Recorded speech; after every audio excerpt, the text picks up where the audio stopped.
The final point on this is something that Anat Shankar-Osorio said yesterday. I had her on my show explicitly because after this election, I think a lot of us have been racked with this idea, it's like, oh, and we've been told it's the woke left and that's the problem. And they just wanted so much and they're so mean on Twitter to me specifically in my mentions, right? And something that Anat said, the job of a good message isn't to say what's popular.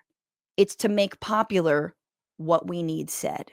And she also said, and I said this yesterday, that the right is very good, not at messaging to where people are at now, but where they're capable of going. And they have.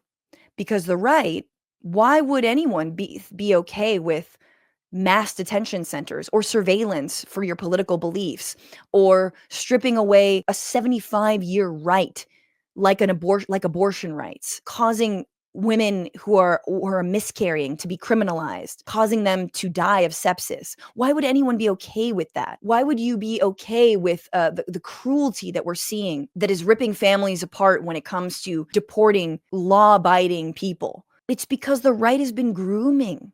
Why would we be okay with a felony president who is now above the law, capturing all of the federal government's whatever wealth it had left, destabilizing Social Security and giving it to the richest man in the world? Why would we be okay with that?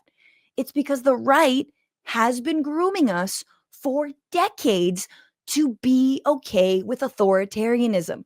The right has been grooming us by telling us that Biden is the one who's going after his political enemies so that they can go after their political enemies. The right has been grooming us by telling us that trans people are weird and they shouldn't be participating on all these different aspects of life so that hate crimes can happen to trans people and we don't talk about it. The right's been grooming us on this idea that women are seeking abortion at 9 months and that they're killing babies after birth in order for it to be okay for women to not have this fundamental right. They groom us for these ideas. And they win. And that's why we are where we are now. And so the job of a good message and a good movement isn't to say what is popular, but it's to make popular what needs to be said. And what needs to be said is that trans people are people. They're just people. Trans people should not be barred from any aspect of life.